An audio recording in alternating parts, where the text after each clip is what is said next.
So I know this seems basic to a lot of people, but it took me a couple years to learn this tip.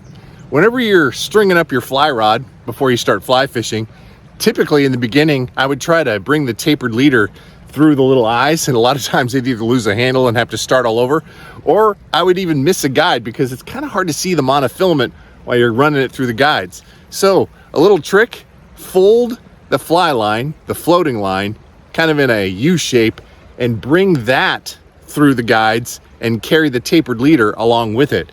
That will help you string up this fly rod a whole lot easier the next time you're out there fly fishing. So there's your pro fly fishing tip of the trip. All right, till the next time, everybody, fish on. All right, there's a lot of debate surrounding this particular topic. Is when you have a fish on, do you get it on the reel as soon as you can, or do you play it by hand? My answer, it's a little bit of both, right? Sometimes the bigger fish will help you out and they take off and they get you right on the reel. It is nice to have that steady drag control that the reel will provide. You're gonna get a lot less break-offs if your fish is on the reel. But I'm not gonna sacrifice losing a fish because I gave it some element of slack trying to get the fish on the reel. I've lost so many fish trying to quickly get the line on the reel, and that gives just enough slack for the fish to spit a barbless hook and you're done, right? So I will play a fish out line only if I know that there's just no way I can get that much line onto the reel and there might be a chance of me losing that fish. If you can get the fish on the reel, and you've probably seen me do kind of the slap maneuver to where I just try to spin as much line on the reel as humanly possible as quick as I can. If you got a reel that'll do that, then great. But don't sacrifice losing the fish by thinking that you can't hand light it in. You can absolutely hand light it in. So the downside of hand lining it in is that it doesn't give you that perfect amount of pressure on the fish, right? If the fish runs and it's in your hand wants to grip the line and it'll kind of jerk out of your hand. And that is not necessarily good either, because a big enough jerk will just throw just a tiny bit of slack between the jerks as it's coming out of your hand, slipping out of your hand, because it's not a steady thing, and you can lose fish that way. And sometimes you put too much pressure on it, too much grip, and you'll break the fish off. So I've been doing it a long time, so I'm pretty good at hand control with the line when it comes to using my hand as the drag. Ideally get it on the reel, but do not sacrifice losing the fish by creating slack to get it on the reel. So that is my take on it. Sometimes you use the reel, sometimes you use the hand. And actually it's really good practice for those times that you can't get it on the reel and you gotta bring the fish in with your hand. That's great practice to learn. It's a great skill to learn. So both, right, is the right answer. Hello there. Thanks for taking the time to click on this video. And today I'm going to show you how the impossible cast really is possible with a particular casting technique. Now, if you look right over here to my left, there is a log, and this log has a lot of fish sitting underneath it. I mean, a ton of fish. But the only way to make a presentation, especially if you're fishing a nymph, is to get above the log. But how do you do that without running your line across the log and then trying to do some big impossible mend over the log that will wind up snagging the log? Well, there's a certain thing you can do called the reach cast, and it's really quite simple. So when you first cast, you want to aim well above the log, right? That's where you're shooting for. And then just as you're finishing with your casting stroke, you're going to turn the rod and point the line in the direction away from the log.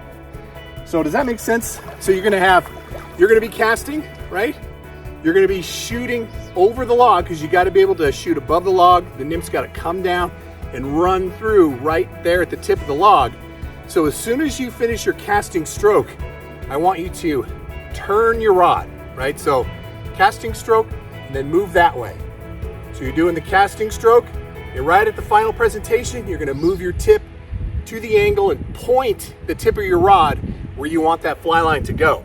So what's cool about this casting technique is the fly line will follow the tip of your rod. So your indicator and nymph setup will fall way up top from the log, but yet your line on the finished cast will basically mend in the air and land beyond the tip of the log.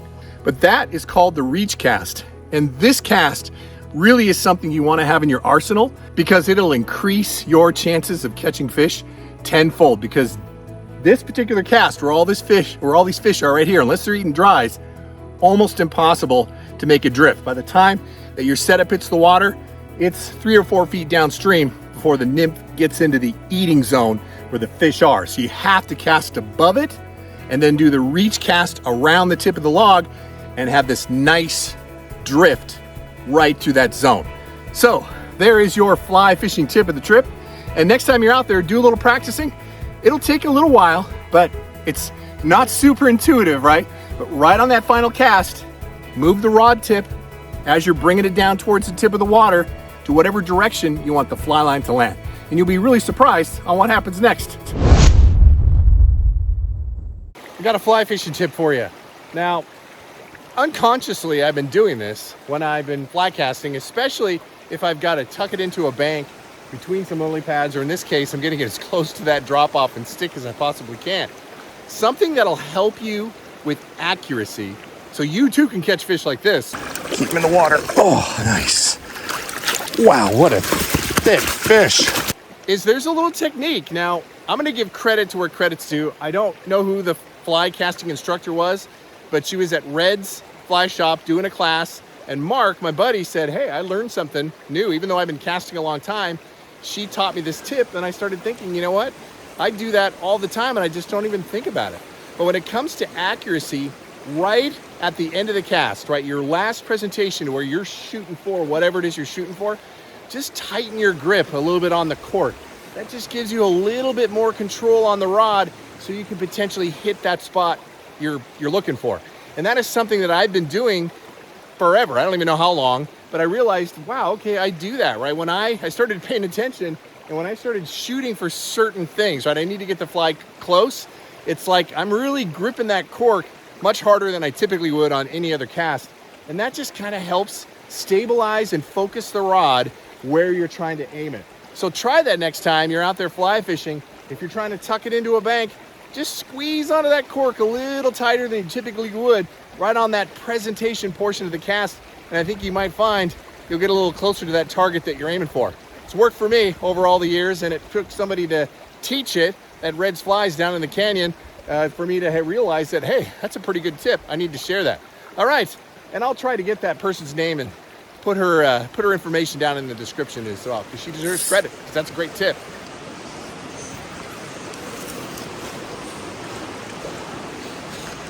There we go. There's a good fish. Nice. I figured there had to be one in the shade here. Keep them in the water. Oh, nice. Wow, what a thick fish. Oh my God. Wow.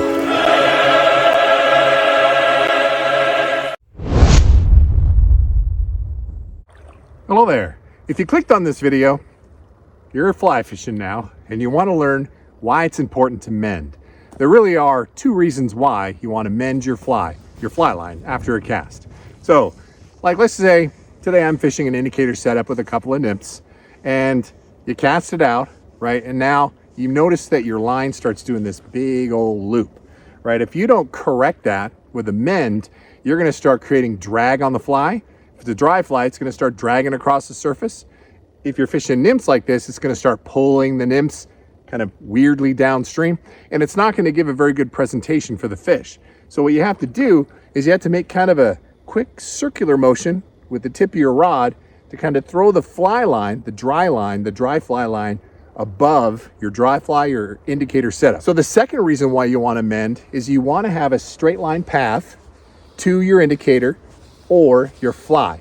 You want the shortest distance possible, so when it's time to set the hook, you don't have all this line going downstream, which will just make it a lot harder for you to hook into that fish that just took your indicator or just ate the dry fly. Holy shit, there's a fish. Oh my God. That is actually a fish. Go that way.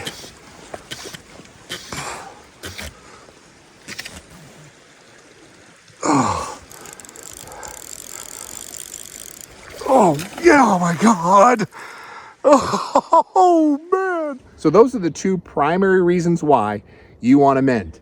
Now, when you really want to level up, you can mend in the air. And essentially what you do there is when you're making the cast, as soon as the cast is about ready to finish, you kind of move the rod tip upstream just before everything falls to the water.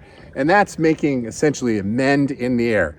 That takes a lot of practice. So to start out, just throw the fly line out there. And then once you start seeing that big old loop start to happen in your line, just with a very casual, easy motion, just flick the line upstream to try to make it as straight to your dry fly or indicator as possible. Drag-free drift, and also you're gonna have a lot better odds at hookup if you don't have this big bow of line happening downstream from whatever it is you're fishing. All right, well, I hope that fly fishing tip helps you the next time you're out fly fishing. All right, so let's talk about my process right when I start fishing any river, stream, or creek. First thing I do is, I get the lay of the land, right? I get to the creek, I'm looking for things, right? Do I see any fish rises? Do I see any bugs floating down the river? I'm looking for deep pockets and deep holes where fish might want to hide, right? Fish don't want to exert a lot of energy, so they're going to want to hide in places, right? Behind rocks. Even in fast current, if we got a lot of big rocks, those fish will be right behind those rocks, just waiting to ambush something that swings by. I'm looking downstream. Do I want to start down? And I look based on how much good water I have downstream. I started downstream this case because I can only go down about 100 yards and I can't go any further. So once I finish this little section down, I'll start heading up where there's more fishable water. I'm looking for channels, right, in the river. I'm looking for holding water that's 2.5, 3 feet deep.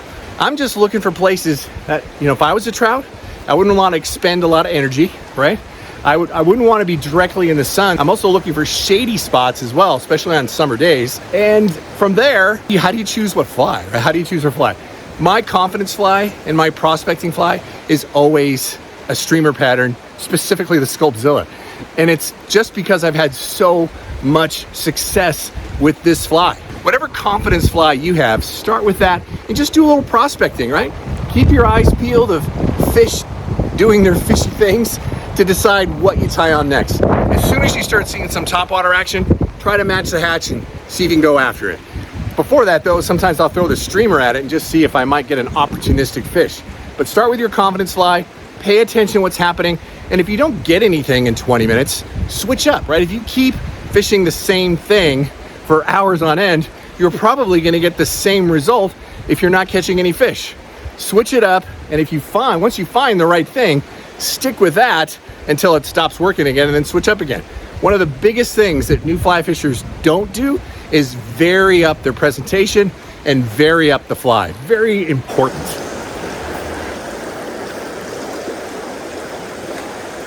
Oh, there we go. In the shade. It's a good fish.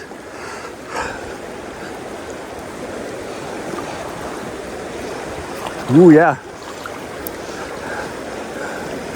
I'd like to get him on the reel, but I don't want to give him any slack.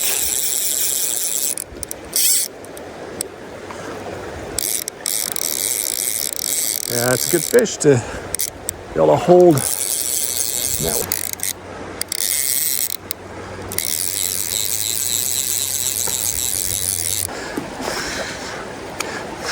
Oh yeah, that is a very nice fish. Wow. That is a beautiful fish. So the other thing important to know is don't just do the same thing over and over and over again, right? When I talk about varying up your presentation, you'll notice that sometimes I'm swinging the fly with hardly any action at all. Sometimes I'm giving it a ton of action. Sometimes I'm throwing it upstream and trying to panic swim it back. A lot of times those different techniques will elicit a strike, right? Just swinging it all the way down, fish might not be interested. In that same area, throw it upstream and strip it down real quick, or strip it across really fast, and all of a sudden the fish panics and eats it. So vary up your presentation. Just don't do the same thing with the same fly. Do a lot of different things and you might surprise what might happen next. Hello there. Thanks for taking the time to tune in my channel. And if you clicked on this video, you want to learn a little bit more about fly fishing with single nymphs and indicator setups. So for the sake of this tutorial, I'm using my FFD6 6-weight custom rods on fishonrods.com. I've got a small Oros indicator, the chartreuse, very bright. You can see it in a lot of different glare. And I'm just using a small Perdigon nymph, single, right? Not doing a double nymph setup, just a single nymph. When it comes to single nymph fishing, you really want to kind of vary your depth, right? First, experiment with different flies until you find one that works. And then once you find one that works, stick with it. But you want to vary up the indicator. That is super important when you're doing this single nymphing, right? If you just put it at 2 feet and keep fishing it all day and you're not getting anything, then you really need to drop the fly down from the indicator. Still not getting anything, maybe you're snagging bottom, bring it up a little bit. But at any given time during a day, I probably vary up my indicator 6 or 7 times. Once I find that sweet spot, I'll fish it until I stop getting hits, and then I'll start varying the depth again. So it's very important to kind of experiment. Euro nymphers do it all the time, right? They're finding bottom, they're bringing it up in the column, they're just doing it with the tip of the rod. If you're doing it traditionally, you've got to use the indicator to find different variations in depth. Do that and you'll have a lot more success fly fishing with single nymphs. One of my favorite things about the summer months is after work, you can grab the fly rod, go to your favorite hole, and hopefully catch a few fish. Beautiful day, and there are a ton of fish right there. Let's see if we can catch one.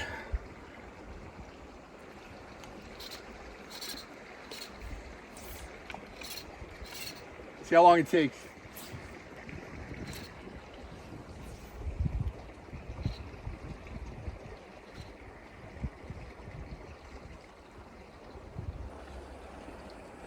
All right, a couple passes through. I'm gonna make a small adjustment. I'm gonna bring my Oros indicator down just a little bit. I saw that I was kind of bumping ground with the nymph, so I wanna make sure that I'm kind of in the feeding zone. Doing the roll cast because I got a bunch of stuff behind me.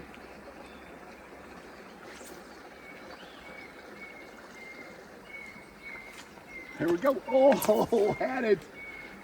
I had one.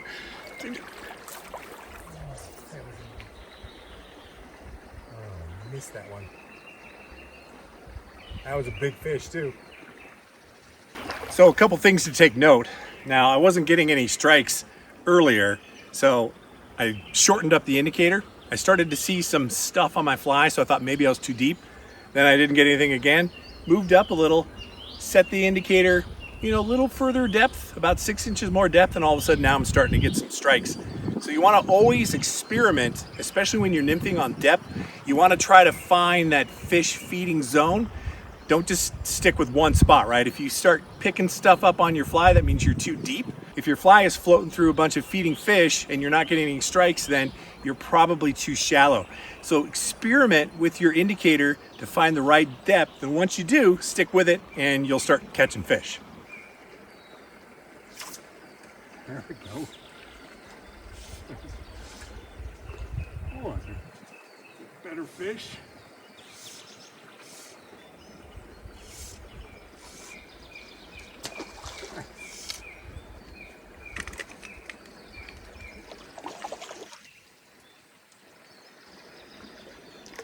Yeah, some good fish.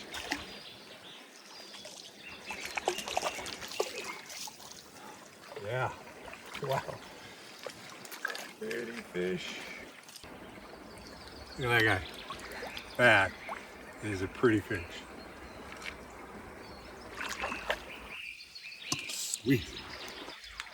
A little early in the day, so I've got the great big salmon fly pattern that worked really well for me yesterday, and then I tied the dropper on the actual hook shank just because I feel like it gives the dry fly a little more of a natural presentation versus tying that dropper on the eye. So that's what I typically do when I'm running a dropper. And I've got about 2 feet to my purple fly here, and I'm gonna run it through this riffle. I'm also using 4X. I got 3X to the dry fly, 4X fluorocarbon. Fluorocarbon has a tendency to sink a little better on the dropper, and that should do. And if I get the dropper hung up I shouldn't lose the dry fly too, and that's why I go with a little lighter tippet on the dropper. So let's see what happens. Then you can kind of see it's really shallow right here, and it just starts to get deeper. There are a lot of rocks. I mean, I don't know if you can see them, but there are a lot of rocks that are in and around this area, and fish love to kind of use that as cover.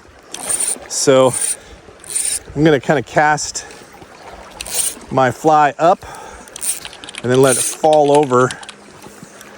I don't want to disturb the water, so I'm going to cast where I know there's probably no fish and then make my final presentation kind of out here. That went out further than I wanted to start off with, but ooh, that looked like a takedown.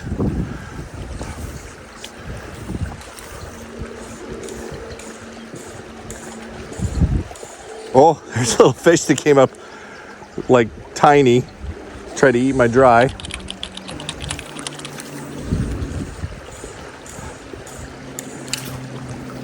That looks suspicious.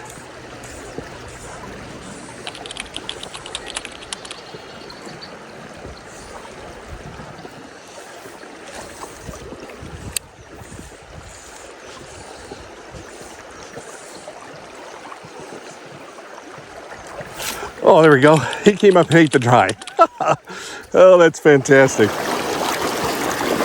Yeah. That is a nice, solid fish. Beautiful. Very nice. Way to go, Bill. Woo! Nice. On the dropper or dry? Oh, that's a great fish.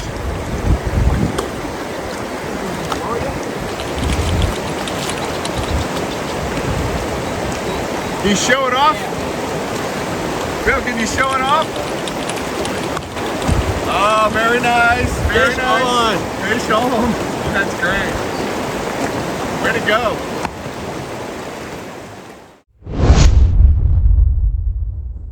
The great thing about streamer fishing, it's great for beginners because it doesn't matter really about presentation or technique. You can just chuck this out there and fish are gonna come up and slam it. So there's really a lot less finesse when it comes to fishing streamers. I mean, a whole lot less finesse. Just chuck it out there, pretend like you're the streamer, right? Pretend like, oh my God, I'm a little fish and I don't wanna get eaten by these big giant brown trout, and fish it that way.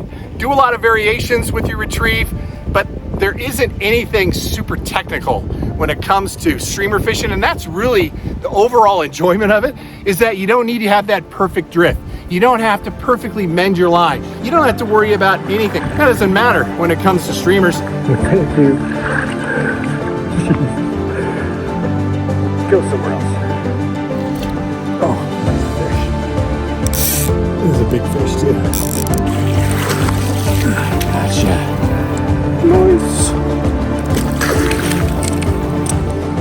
So let's talk about fly rods. You want to have at least a 5, 6, or a 7 weight. So why am I fishing a 3 weight? Because I'm nuts.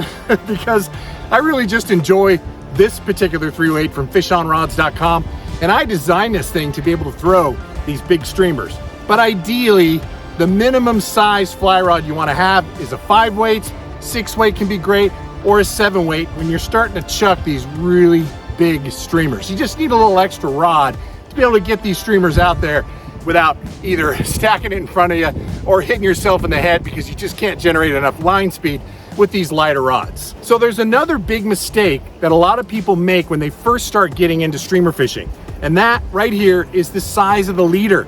You want nothing lighter than a 3X leader. I have 2X on this particular fly rod. You can go 1X or even 0X. If fish are slamming streamers, they are not gonna be leader shy. So don't be afraid to really kind of level up your leader, because if you don't, you're either gonna break it off on your back cast, which will sometimes still happen with super heavy streamers on 3X, or you're gonna get that massive tug from that trophy fish and you're gonna lose it because it breaks like tippet. There we go. Nice. It's a good fish too.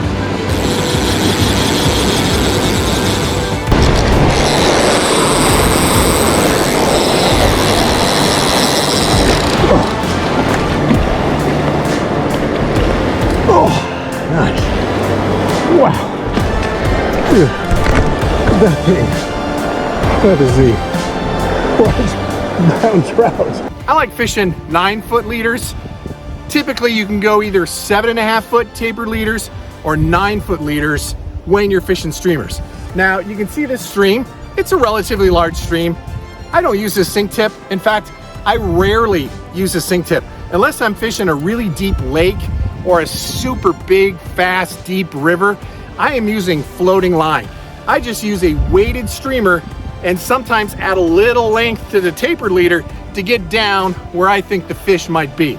So 90% of the time you can use floating line, and I use something from Cortland. It's the Trout Finesse 2. It's a great all-purpose fly line for throwing really anything, including streamers, but they do have specific streamer line, and the biggest difference is they just have a stronger, thicker shooting head to help you get those really big flies out there. But this all-purpose fly line from Cortland really does do the trick for me for really any size streamer that I'm throwing. Do the reels matter? Not really. I fish this Ross Colorado Click and Paw, and I also have several reels from both Lamson, Cortland, and what else do I have? I'm trying to think of all the reels that I have.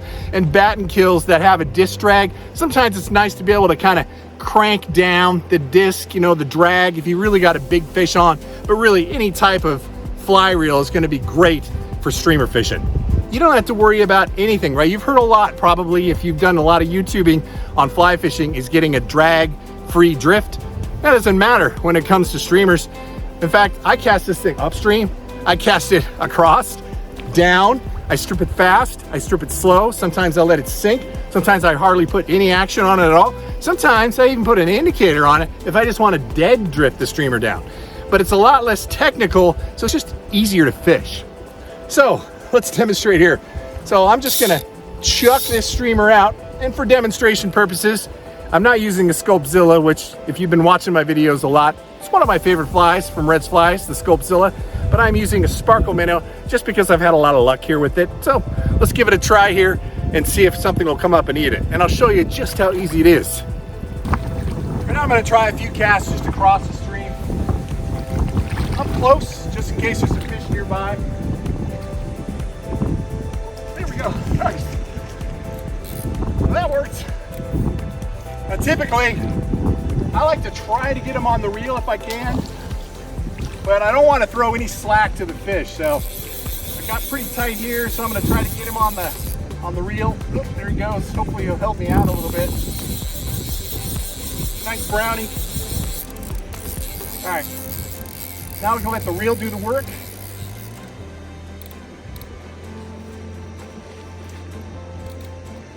Net somewhere.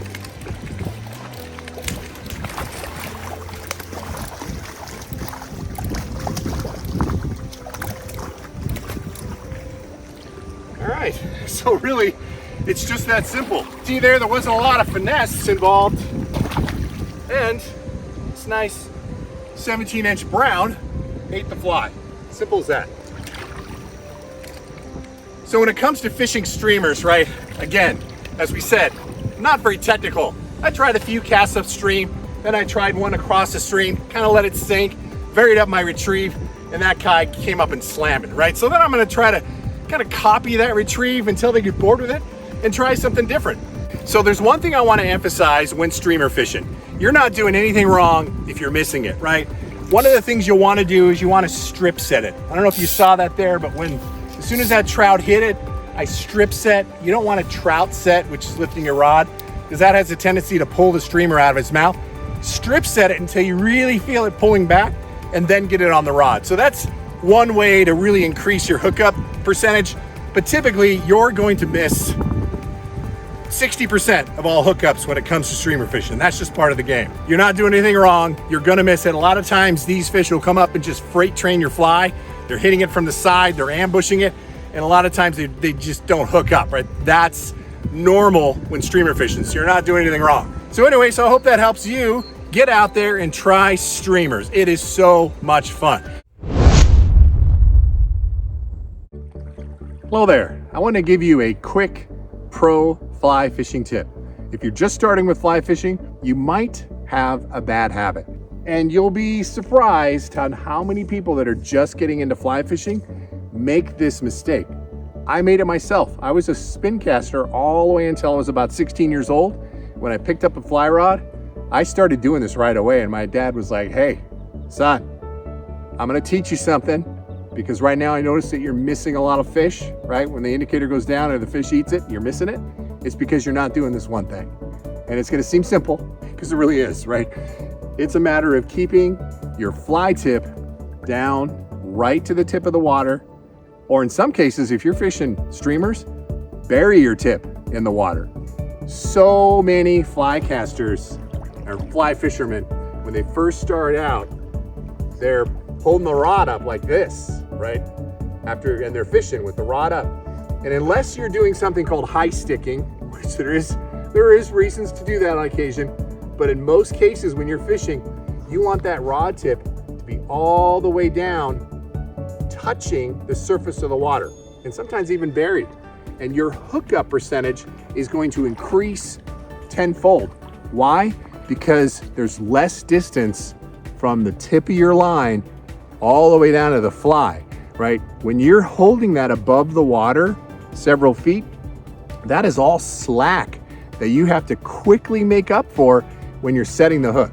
So there's a lot less slack to the fly when your tip is right on the water surface or just below. So start that habit and you're gonna notice that your hookup percentage will increase by at least twofold. All right, well, I hope that fly fishing tip helps you the next time you're out there fly fishing. Well, hello there. Thanks for taking the time to click on this video. And in this video, I'm gonna try to take the confusion out of tapered leaders and tippet material. We're gonna go over the difference in the X's. You might see that some of them have a 5X or a 4X. I'll explain what that means, and also why you might wanna use nylon versus fluorocarbon. And as I'm giving a lesson, Kobe's catching fish. Oh, dang it. So what the X stands for in tippet and tapered leader essentially is the diameter of the fly line.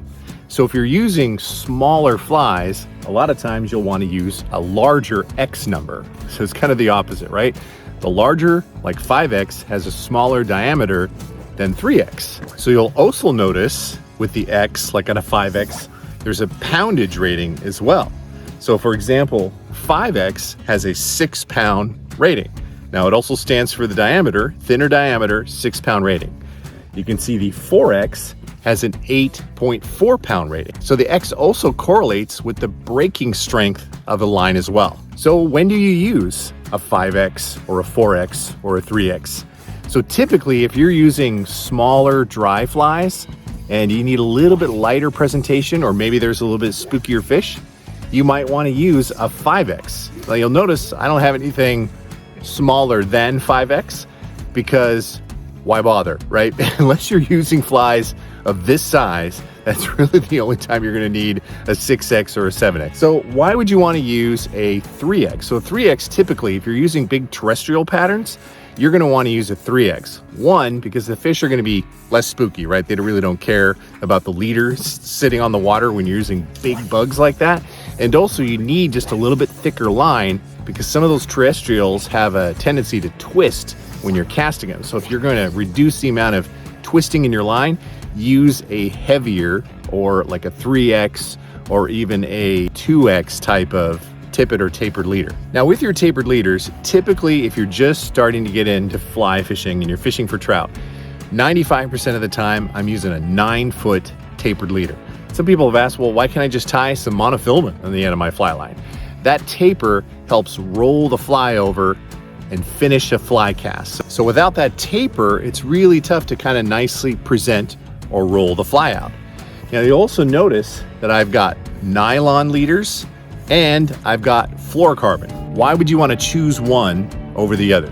So nylon has a tendency to float a little bit better than fluorocarbon. So if you're fishing dry flies, a lot of times you want to use nylon. It stretches a little bit more and also floats a little better. Fluorocarbon is better for sinking type of flies, with a lot of wet flies, streamers, and that type thing. It's also more abrasion resistant. Now, nylon is abrasion resistant, fluorocarbon even more so. Fluorocarbon has less tendency to stretch as well. So you want to make sure you really secure your knot well as well with using fluorocarbon. But fluorocarbon will roll over a heavier streamer better than nylon, just because it's a stiffer type of line. So you want to use fluorocarbon with your fishing toothy fish as well. Recently, Kobe and I went to Pyramid Lake and all we were fishing was fluorocarbon because these fish have teeth and you need something really abrasion resistant when you're fishing these giant toothy fish. So next question, why do I need a 9-foot tapered leader and why do I need tippet? There's 2 reasons why you're going to need tippet. Tippet will add length to your 9-foot tapered leader. As you're tying on flies, you're going to keep shortening that 9-foot leader, and you're going to notice that your casting and the presentation of the fly just kind of reduces in quality, gets harder as your line gets shorter. So a lot of times you need to extend that line out, and that's where you use the tippet material to extend back out so you can again reach 9 feet on your taper. Now another reason is that, let's say you need a little extra depth. You're fishing an indicator setup. You got a 9-foot tapered leader, but you got to get down there a little bit further. You might want to tie on a 3 or 4 foot section of tippet to the end of your 9-foot tapered leader, and now you're fishing with a 12 to 13 foot tapered leader. So you follow me here? Another reason you use tippet is to tie on the second fly. You've probably heard hopper dropper, right? To get to the dropper, you need to tie on some tippet to the back end of that hopper. And there's a rule of thumb there as well. You can do that with 2 nymphs. You can also fish 2 streamers as well by just tying a piece of tippet. What I like to do is either match the line size. So if you're using 3X tapered leader, I'm using a 3X or lighter tippet behind that first fly. Why? Is that if you end up getting it stuck on the bottom or stuck on a tree branch, you're going to be far more likely to at least get 1 fly back if the back portion of that setup is a little bit lighter on your tippet size. So you could potentially save 1 fly and not lose both. Pro tip for you. If you're fishing streamers, don't have anything lighter than 3X. If you're casting right now and it's snapping off during the cast, you're probably using 4X, and that's just not strong enough to cast some of these really big streamers. So streamers, 3X or larger. So my recommendation, if you're just starting out, you want to have 5X, 4X, and 3X tapered leaders. And I would go with the nylon if you're just fishing lakes or your backyard stream, and match it with nylon tippet. If you know you're fishing for some pretty toothy fish, maybe you got a lot of cutthroat in the backyard, then you probably want to have some fluorocarbon with you as well in the same sizes. All right, pro tip for you. Try saying that 10 times fast. Wet your knots first. Use your mouth, little saliva. Your knots will seat a lot better, whether you're tying a clinch knot or whether you're tying a double or triple surgeons. Wet it first. You're gonna find a lot better knot strength. Another pro tip, when you take a brand new nylon or fluorocarbon leader out of its little plastic bag for the first time, take your time, unravel it, right? If you go too quickly, you're probably gonna tangle it all up and you're gonna have a big old knot in a brand new tapered leader. So take the time when you're taking it out. And also don't use a leader straightener. Use your finger, generate a little bit of heat, and you'll find that it'll straighten right out nicely for you by just using your fingers and just use a little heat and it'll straighten right out for you. Take the curls out. Hello there. If you tuned in this video, you want to learn a casting technique that really is great for environments like this. And what I mean by this is that there is a whole bunch of stuff in my backcast, and I'm sure you struggled just like me when casting one of these fly rods. How many times have you put it into a tree or a bush behind you when trying to cast traditionally, right? It can be a really big pain in the ass. So what I'm going to show you today, there's going to be 2 different casts. One is the tower cast, and the other is the roll cast. Now the roll cast really is easy to do, and it's great to have this cast in your arsenal, especially when you're around really tight spots like we're in today. So really the key to the roll cast is you're not going to roll cast any more than probably 20 or 30 feet, which is okay when you're fishing a stream, that might be only 40 feet across. So that's okay. So the first thing you want to do is you want to get the floating line out beyond the tip of the fly rod, because the important part of a roll cast is that you want to have line in the water that helps kind of anchor the cast, right? If you don't have any floating line in the water and you go and make the roll cast, it just doesn't present quite as well, because you need kind of the tension of that floating line that's in the water to give resistance and help kind of load the rod and load the cast, if that makes sense. It's tough to do it without having line in the water. So I've got out probably, I don't know, 30 feet of line. But really the way to do this is essentially you're going to bring the rod up right up to about 1 o'clock, and in one motion, you're holding on to the line with your non-casting hand. With one motion, you're just kind of going to flick everything out, right? And I also try to keep the line upstream, I guess you can say, of my fly rod, because if the line starts going downstream and you do a roll cast and you're right-handed like me, a lot of times that line is going to cross itself. So I'll get the line upstream, get to about 1 o'clock, right? There's a nice little D loop behind me of the line, and you just flick it out there. And really it just goes out there super easy with little effort. You don't have to put a lot of punching power behind it when you're delivering this fly. So let's do this again. All right, so I'm gonna get the line. I'm just gonna kind of flick the line upstream. I got some line sitting in the water right now.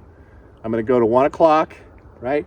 I'm holding on to the line here, and then in one fast swoop, I'm gonna push the rod out and then kind of finish with the snap of my wrist. Okay, the line kind of got close to me again. I don't want to cross it over, because if you cross it over, so I just did that. So I'm going to show you what happens if you kind of cross the line.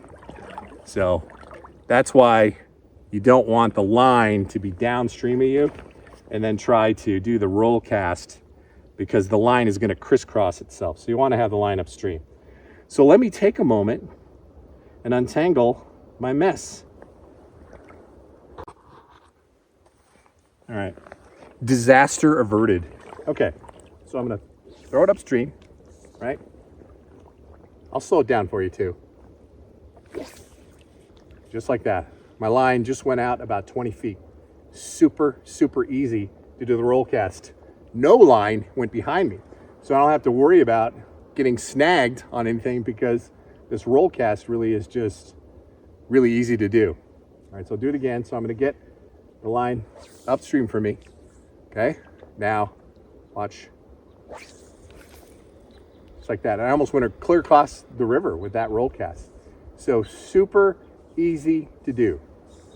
The other cast is called the tower cast. Now, when you have a lot of stuff behind you, you can, typically when you fly cast, you have a straight line path to the tip of your rod, and it's kind of going on a horizontal. Well, this is almost a vertical, to where you're throwing the line straight up in the air and then coming back down. And if you watch it behind you, that line is going straight up. I'm gonna move away so you can kind of see. Watch this. Straight up and down, right? It's still going behind you, but it's going at a very sharp angle. Straight up and then straight down. It's a very deliberate cast, and that's called the tower cast. And that is if you have some stuff behind you, but maybe you've got 10 feet of clearance before you have anything.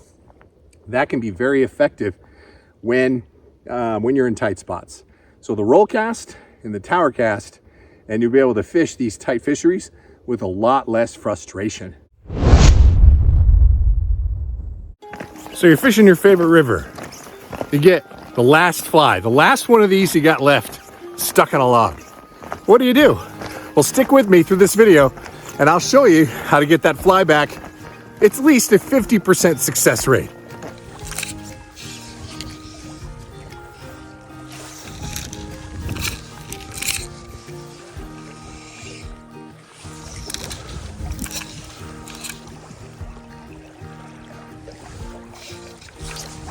No, no.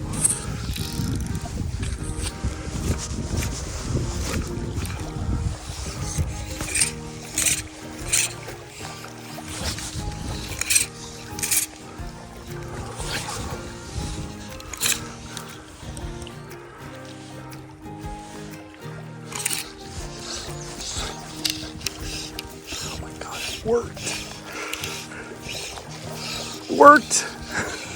I got it back. All right, I got a fly fishing pro tip for you. The next time you get your fly stuck in something in the bottom of the river. Now, this doesn't always work, but it does work more often than not. So as you can see, it's stuck, right? It's not coming off. I'll break it off if I end up pulling too hard.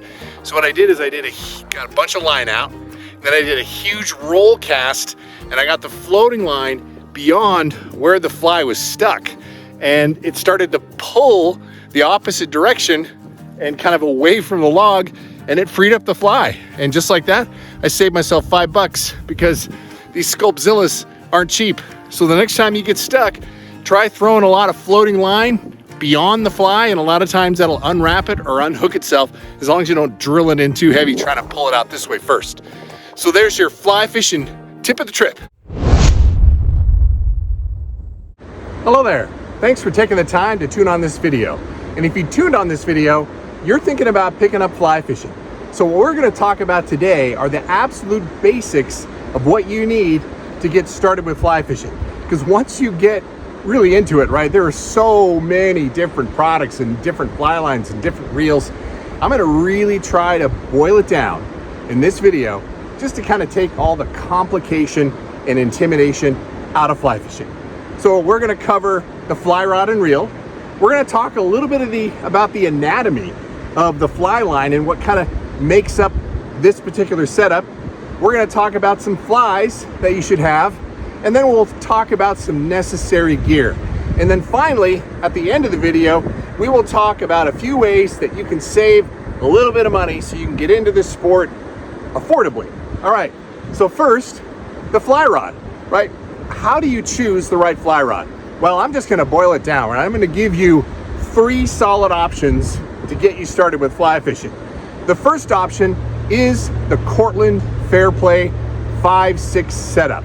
Why the 5/6? Because a 5 weight / 6 weight is really the ideal fly rod that'll be great for most trout and most crappie and even some bass, right? That is a great kind of starter fly rod. The Fairplay, I have actually owned Cortland for 40 years, I think it is now. My first fly rod was a Cortland, so I trust that brand, and I still have that fly rod today.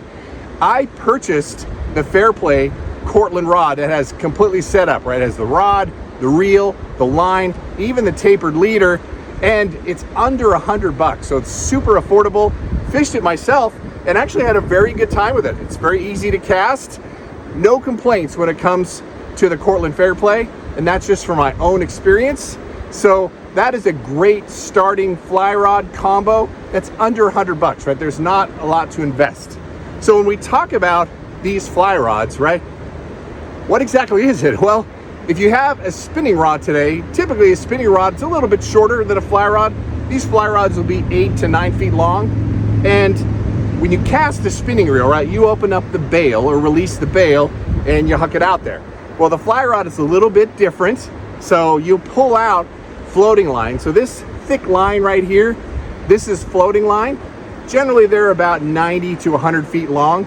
You're gonna pull that out and you're gonna notice that the top portion of the floating line is a lot thicker than the back portion.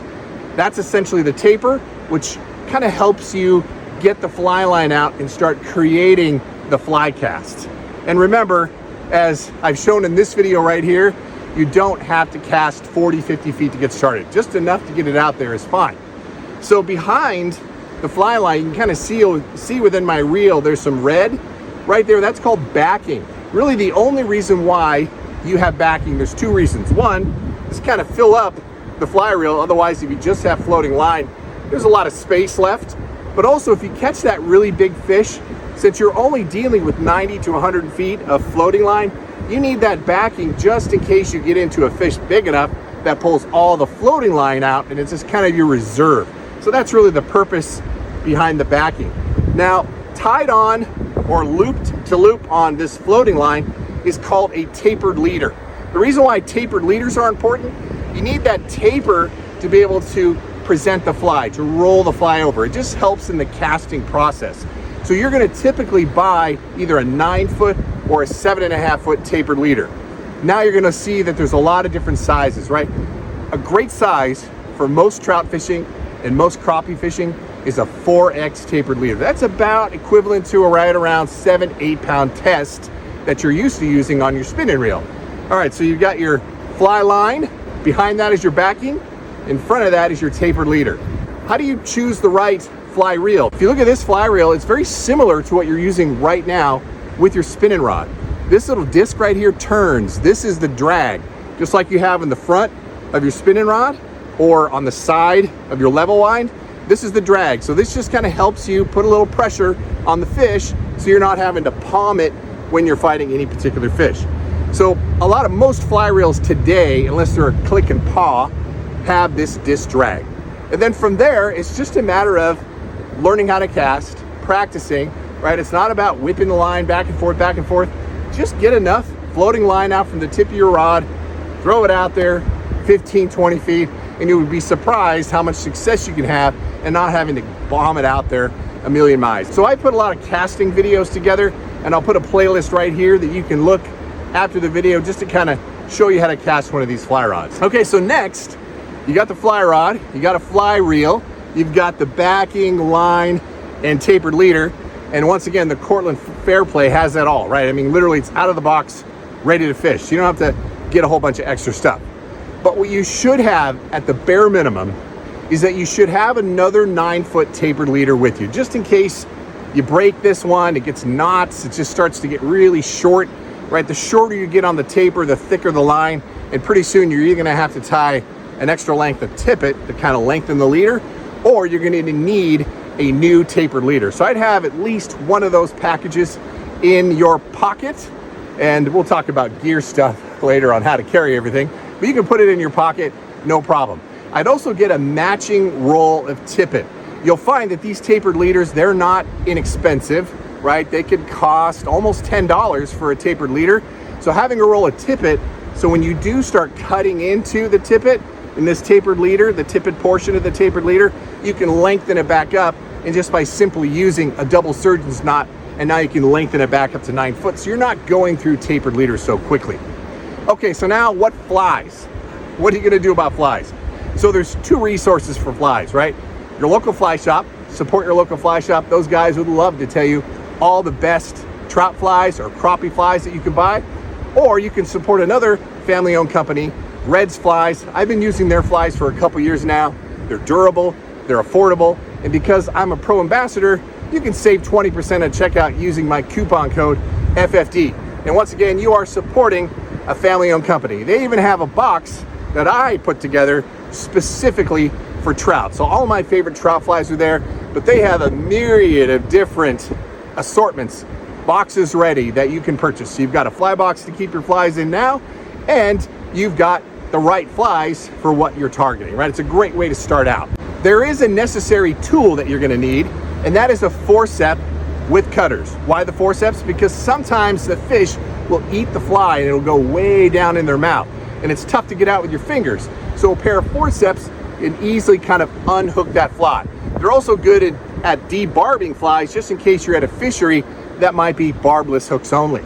The other thing is the cutter portion, right? This is a kind of a 2-in-1 tool, so you don't have to have a pair of nippers, but the cutters are so that you can cut line down, or you're not using your teeth, and you know your dentist is going to thank you if you've got a forceps with some cutters on it.